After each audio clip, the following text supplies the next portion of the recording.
You ever watch a movie or see a photograph that you're just like, oh, that looks so good? Often a big part of how master photographers and cinematographers achieve that look is by creating this breathtaking cinematic background blur.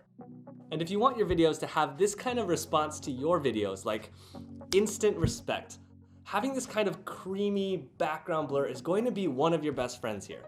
So, cinematic blurry background is a huge part of making your videos look 10 times better instantly. And beyond spending money on a new lens, which you should totally do if you have the means to, there are some other ways I wanted to share with you that you can use to increase the amount of background blur that you have. There's actually 5 ways to get more creamy, blurry background blur without dropping a ton of money. And they come from understanding just a little bit about how the physics of light works. You're gonna wanna know all 5 of these tricks because just like a hammer and a screwdriver, these are tools that you can choose depending on your situation. And I've done all the hard research for you already here, so make sure to watch to the end of this video because it could at least save you $1,000 or $2,000 easy.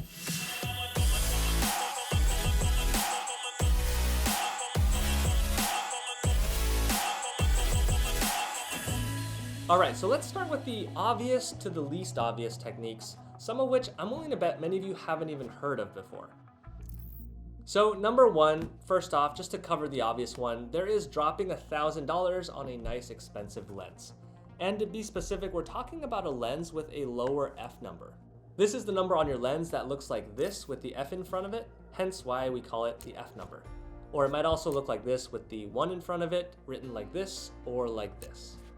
And in super simple terms, all you gotta know is the lower this f number, the more blur you can get in your background. And to do so, you're gonna wanna make sure your aperture setting on your camera is turned all the way down as low as it will go to that f number written on your lens. But if you don't have or don't wanna spend all that money on a new lens, or if you already have a nice lens and want even more background blur, you can try any of the following 4 things. Number 2, you can move the background farther away. Next, something you can do is get more distance between you and your background. The farther away your background is, the more out of focus it's gonna be. So scoot yourself away from the wall and don't forget to move your camera along with you.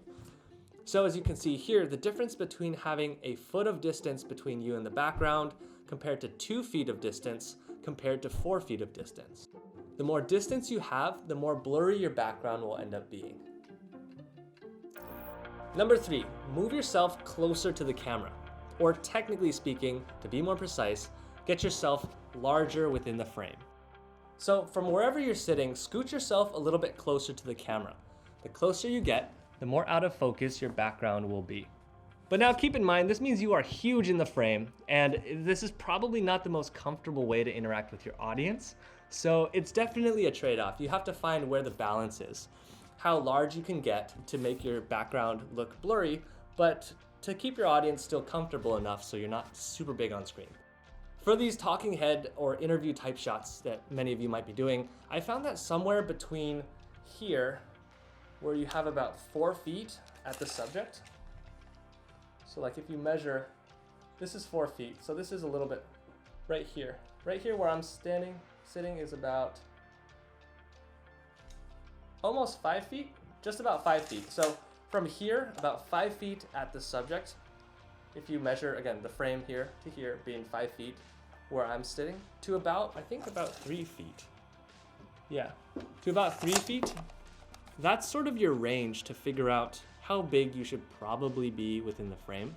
But if you really need to, I guess you could go a little bit closer depending on the type of video you're doing. But after that, you're getting into this really uncomfortable territory, so just keep that in mind.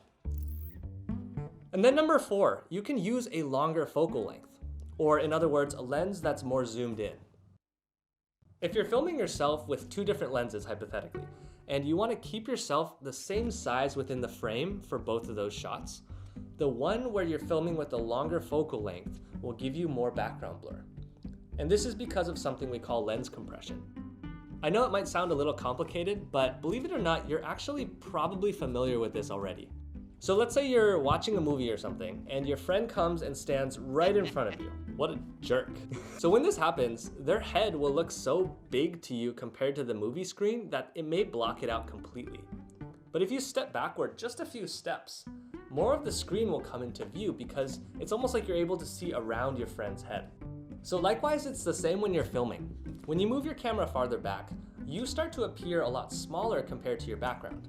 So then when you take a longer focal length, to zoom back in so you're still the same original size in the frame, your background looks a lot bigger than it did before. And so we're talking about blur here, so why am I telling you about the size of the background? Well, as you probably guessed, this makes your background blurrier because it takes that slightly blurry background and stretches it larger in the shot. Using a longer lens magnifies the background and its blur along with it. And as a side note, you can also use this concept of lens compression to reduce the amount of background area that you need to design if you're trying to prep your studio space. Because remember, if you're magnifying the background, you're gonna get less of it ending up in your shot. So therefore, if you have a bunch of mess in your background, or if you only have a small area of wall, for instance, that you can paint, then filming with a longer focal length means that it's a lot more doable for you to do that with a smaller area of background. So this makes designing your space a lot easier, especially if you're struggling to find decorations that you like to fill up enough of your space. But that is a whole other topic. If you are curious though, if you're building your studio, I do go much deeper into the background design side of things in my Dream Studio course. So I'll throw a link to that down below if you're curious. And then number 5 is to use a larger sensor size.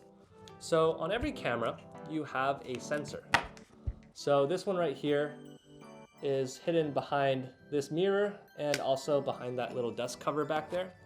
But different cameras have a different sensor size, believe it or not. The most common ones are, for example, a full frame sensor, which is the big one, and a crop sensor, which is a smaller one. And even though different sensor sizes can all capture 4K and 1080, each of those output videos that you're going to get is going to be a different sized subsection of the image coming out the back of your lens. So remember, the way that cameras work is the lens captures light from whatever's shining at it in front of it, projects it out the back here, and throws a projection upside down into the inside of the camera. So if your sensor back here is larger, you're going to capture a larger subsection of that projected image. So as the name implies, on a crop sensor, you're going to crop in and you're going to be able to see a little bit less of your image compared to a full frame sensor. So if you have a crop sensor camera and you want to get the same shot as a full frame sensor, you're going to need to shoot on a much wider lens. And this is where the background blur comes in. As you recall, longer focal lengths give you more blur. And here a full frame camera allows you to film with a longer focal length at the same distance compared to a crop sensor camera. Because again, a crop sensor camera is going to get the same image projected into the back of it, but the sensor is going to capture a smaller piece, essentially zooming in. So if all of this sounds a little bit confusing to you, just remember, if you have a larger sensor, a full frame sensor, you're going to be able to get more background blur than you could with a crop sensor camera. So film with a full frame sensor wherever you can, especially if you're doing any sort of talking to the camera like I am here. Because in most cases, you're going to be filming in a much smaller space than if you're, say, doing a hiking video. You won't be able to have as much space to get farther away from the camera to compensate for a smaller sensor size. So having a full frame sensor is going to allow you to get the best results in a limited space constraint.